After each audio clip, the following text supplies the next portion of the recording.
વિશ્વામિત્રી કિનારે આવેલ યવતેશ્વર ઘાટ ખાતે વિશ્વામિત્રી સેવા સમિતિ દ્વારા શિવરાત્રિના દિવસે દર વર્ષે સાફ સફાઈ કરીને કલાકારો દ્વારા નિઃશુલ્ક પેઇન્ટિંગ કરવામાં આવે છે।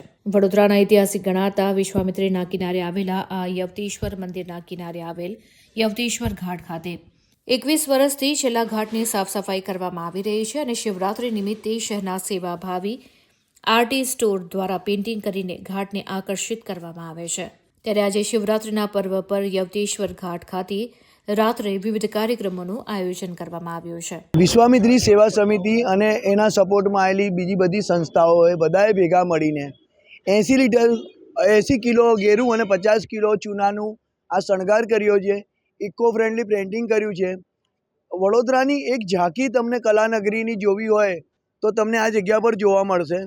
આજે સાંજે 7 વાગ્યાથી લઈને 12 વાગ્યા સુધી રંગારંગ પ્રોગ્રામ છે, જેમાં વડોદરાના આર્ટિસ્ટો દ્વારા અહીં આગળ પરફોર્મન્સ આપશે। ગિટાર પર ડાન્સ છે, સૂફી ગાયનો છે, પછી ભારતનાટ્યમ છે, સાંસ્કૃતિક ને એવા પારંપરિક નૃત્યનું આયોજન કર્યું છે।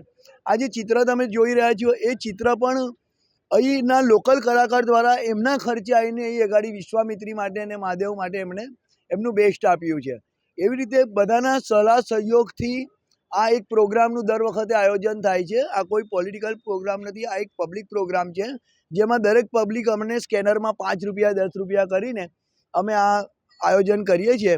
તો મારી દરેક વડોદરાવાસીઓને વિનંતી છે કે આજે સાંજે 7:30 વાગે તમે અમારા ઘાટ ઉપર ગોઠવાઈ જશો તો 12 વાગ્યા સુધી તમે હલી નહીં શકો એવા એકથી એક ફનકાર તમને શિવ ભક્તો આવશે, જે તમને ગાયનો અને ભજનો સંભળાવશે ને તમને કલાનગરીની એક ઝાંખી આજે વડોદરાના વિશ્વામિત્રી ઘાટ પર જોવા મળી જવાની છે। અમે અમારું 20મું વર્ષ આ ચાલી રહ્યું છે, પણ છેલ્લા 5-10 વર્ષથી આમાં વધારો ને વધારો થતો જાય છે। લોકો નદી માટે અને એના માટે અવેર થતા જાય છે।